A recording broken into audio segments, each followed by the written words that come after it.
like attracts like, and where our company started off with a handful of amazing people, those amazing people attracted more amazing people. And since then, because we're omitting the people that are so focused on recruiting, it's preventing us from having an office full of low-hanging fruit, right? Or people that are in it for the wrong reasons. Real Broker has been quietly but steadily gaining momentum over the past few years, and all of a sudden it seems like that growth is starting to become explosive. Here we are the first quarter of 2024, and Real just announced they've grown to over 16,000 agents and saw a 119% increase in profits year over year. If you're thinking about making a move to Real, you're not alone, and so in this video I'm actually going to be talking with my friend and fellow agent Josh Frappier, who's been at Real for over 2 years now and really has helped pioneer the company's growth here in the Northeast where we're located. And so let's go ahead and jump right into the video. Yeah, thanks for having me. So let's jump right in here. If you were speaking to an agent who is on the fence about joining Real Broker, what would you say to him today? Well, I think I would ask them what their biggest concerns are and what their biggest motivating factors are in this industry, right? Why did they get into the industry? What is their end game? What are they looking to achieve? And I would say across the board, most people want freedom. They want to provide quality service to their clients. And ultimately, that opens up a conversation to show how we provide those two things, right? Great service to our clients and a tremendous amount of freedom to the agents here based on the low cost of operating, right? Our cap is really low at $12,000 per year. We have many ways to make money in this industry, or many ways to make money at Real, I should say, not just the stock program, not just revenue share, but joint venturing with title, with mortgage. There's so many perks here. So I think it's just a matter of listening to them, right? And yeah. Yeah, that's awesome, man. At this point, I know you've actually talked to dozens of agents who are thinking about joining, including myself. And I had, some hesitations, regarding, the tech, the cloud brokerage. But I saw the potential of the model. Wasn't quite sold on it, but still made the leap. Now that I'm here, I'm 100% sold on cloud brokerages being the model of the future. Do you really think that that's where the industry is heading? I do, because every industry, not just real estate, is going through some sort of paradigm shift with AI, with innovation, technology, and it's time, right, for everything to evolve to make life easier, to make life better, right, to allow people to make more money, to give people more freedom. And ultimately, everything that I just listed are the reasons why people get into real estate as an industry. And when you look at how brokerage really was decades ago, let's just say the 80s, they were all the same. It was just pick your brand, right, is what it was. And when I got into the industry in 2016, 2017, and I was looking at different brokerages, which I already knew who I was going to go with, it was KW, all of them had the same pitch. It was, our brand is the most recognized, and people hire us for our brand because we're the most recognized, and you get to use our brand because it's the most recognized. And, it's like, yeah, of course, right? These are major companies that grew, and that's fantastic. But ultimately, it was all about them, right? And we went because it was all about them. But now the brokerage model that is more cloud-based is all about the agent. And the agents are all about the clients, right? The brokerage has never been about the clients. The brokerage has always been about them profiting off of agents. So it's different now. And when you look at how brokerages have to compete in order to thrive in this industry, they have to do things differently. and they have to operate from the heart. They have to operate from a more collaborative approach instead of being so top down. It is what it is. I mean, you look at how it is with Real, we're truly agent owned. We have a lot of agents have a substantial amount of shares in the company. And even if you don't have a lot of shares, you have shares in the company, right? And it's only going to grow from here. So I do. I think cloud-based model is the future. Hey, I wanted to let you know that if you are seriously considering joining Real Broker, first of all, my name's Cam Avery. I'm an agent here at Real. If you'd like to speak with me, you can actually set up a Zoom call directly. I've got a link right in the description below. I can hopefully answer any questions that you have just to figure out if Real is going to be a good fit for your business. It just allows for other opportunities for agents, like you were saying. It allows for, cost to be extremely low.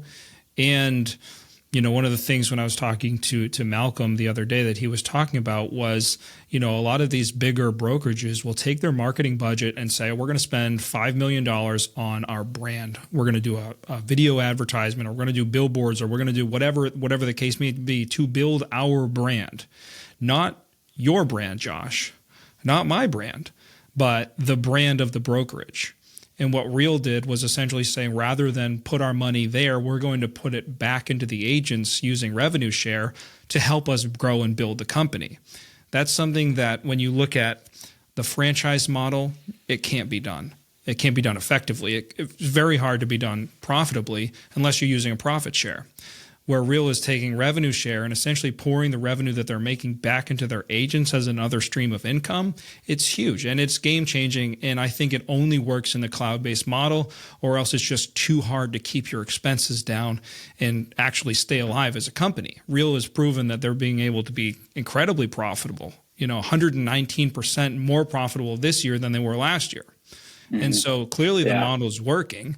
And it's going to be the way of the future, and it's going to be the way that the industry heads.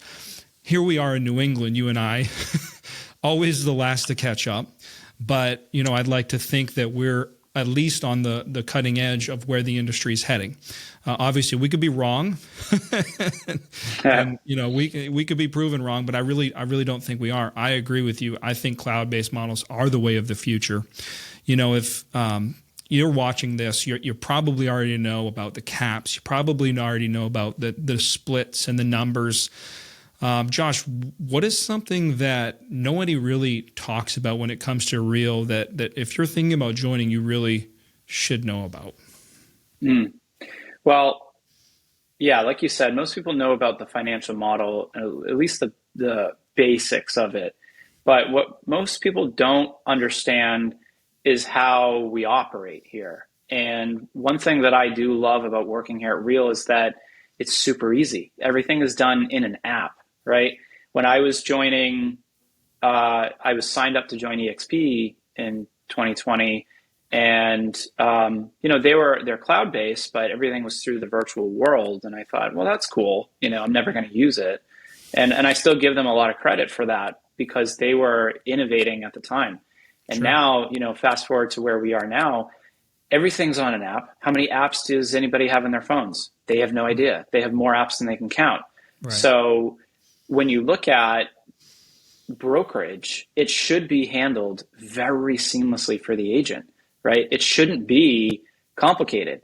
And the way that Real operates is that we have the Rezen app, and everything is so streamlined. You can check all of your transactions. You can look at all of your revenue share. You can ask for a cash advance if you need it, right? You can see how many people you need to unlock your tier 4, right? If you're only tier 1 or tier 2 and you need to get more agents to unlock more tiers, you can really see you have a tool. They've gamified it, which is pretty cool, and they even have AI built into it where you can ask a question. You can say, what was my year-to-date gross commission earned in 2023? And boom, spits out the exact number, right? You can ask, how many transactions do I have pending right now? Because a lot of people... it's not just in the app either. You can do all of that on the desktop. I know myself, I like to work on the desktop, but what I like the app for is that it's not complicated at all. Like at all. You literally open it up and it's like, this is how much money you've made this year. This is your 60% towards hitting your cap. It's like right on, boom. This is how much you put into stocks. This is how much you're making in revenue share. It's right in front of you. It's super like intuitive and easy to use. And, even if you're in a generation that didn't even grow up with apps or phones, like it's not a complicated setup, and you can do everything on your desktop too. Mm-hmm. Yeah. I just had a memory when I was at KW.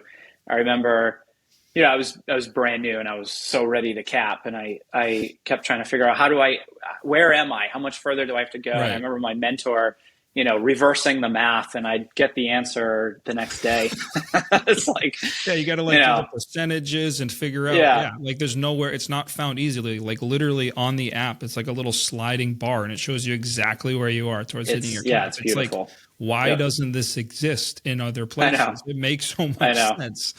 So, okay. Obviously we're fans of REAL. You've been at REAL for a few years now.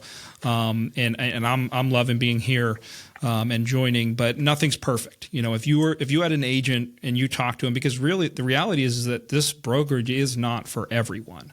If you're thinking about joining REAL, like who would you say that REAL is not for? The water cooler drinkers, right? I mean, this question is hard for me to answer because I think that everyone could find their place at REAL, but the biggest obstacle that I run into is the fact that we don't have a physical office and we're smaller, so people don't know who we are yet, and we don't have an office, right? So if you're more luxury based and you're attached to a luxury brand, and you think that, and it could be true, right? I'm not going to say that, it's not really my place, because every market's going to be different. But, we don't have offices. So, if there's a very high-end luxury town or city and there's a luxury office downtown, some people might think that is where they have to go in order to acquire the luxury listings. But we all know the reality is your broker, the broker that owns that place, they're doing marketing, but those listings are going to them, right? Sure. And you might walk into a place saying, I work at so-and-so, or, speak with a seller saying, I work at such and such office, which is a luxury brokerage in town. And they might say, I know that office, right? But the reality is you have to redesign your approach. Instead of making it about where you work, you make it about you, because ultimately they might still say, I love the office you work at, but I'm going to hire the broker owner because he's the one doing all the listings, right? And so more experience or whatever, So I think that there's a big misconception as far as who's going to win all the listings, and you got to work at the local boutique shop. And it's easy for me to have this argument, and you as well, because we're in New England where it's mostly dominated by local boutique companies that are right downtown, but the truth is that it's all about the agent. And once you can accept that and learn how to really put fuel behind your own feet and say, I'm going to own this, and it doesn't matter where I work, right? You can find that success. So I think, anybody that is really attached to an office space, which again, we spoke on this on our last video, but most people don't go in the office. It's a very small amount of people that actually use office space. And I even had that negative in my head, thinking, I'm going to have to open up an office. I opened up an office and my agents never came. Right? Closed your office. And then I closed the office. Right. So, I love that I did that, because I can share that and say, look, I even had that same exact misconception So much so that I opened up an office, right? And it wasn't Feeling like worth you it. needed to, you know. Right. Unless you're doing it from a standpoint where you own the real estate and it's all about how many signs can you get, right, as far as geographic dominance. That's a different game, right? But ultimately, unless you are the broker owner and you own the real estate, it's not your game. That's the Right. other broker's game. So don't get attached to their game. Get Right. attached to your own. So no office. You know, if someone needs an office, Real Broker is not for them. The other thing I would say is, you know, if you just want to be a full-time recruiter, you know, Real Broker is not going to be a good fit, just because of the culture that they've established there to really protect against that. And I think that's a great thing. Yeah. Because I think that's one of the biggest things that turned me off to other brokerages that have this model is just feeling like I was always a target, you know, like I was just like a mark, like, oh, here's another one. We got to try to get him to join. And, you know, there's obviously that aspect in real estate. I get calls, you get calls, you know, let's be honest, you know, we're talking today because we hope to attract people to Real, but not because we're going to like cold call and badger them until they join this company. It's really just about education, you know, and the attraction model that they've set in place. And so if you just want to be a full-time recruiter and do that as your job, I don't think Real's going to be a good fit. You know, I'm actually really glad you brought that up because it's very humbling, right? When we dehumanize growth in a company to the point where we're just throwing people in sales funnels and you've got, you know, somebody overseas calling agents saying, you got to join this company. And Right. it's like no one's ever excited to be sold. No one says, I can't wait to get sold today. I wonder who's going to call me. Right. It doesn't happen, right? Nobody wants to be sold. Even the killers in sales industries, right? They don't want to get sold. Right. So why did we allow that or think that that is going to be sustainable? It's just not. So I think the beauty of our model is that like attracts like, and where our company started off with a handful of amazing people, those amazing people attracted more amazing people. And since then, because we're omitting the people that are so focused on recruiting, it's preventing us from having an office full of low-hanging fruit, right? Or people that are in it for the wrong reasons. You know, that we're in it to collaborate, to grow together, to really become one giant community that is lifting each other up. And that there's nothing better than that. You know, we're social creatures. Right. We can't forget that we're social beings that truly do want to help each other, not the other way around. So it's collaboration over competition all the way. Yeah, no, totally. I agree, man. And that's definitely why I joined and, you know, why I'm super excited to be here. So yeah, man, thank you so much for joining me today. Truly appreciate it. Yeah, thanks for having me.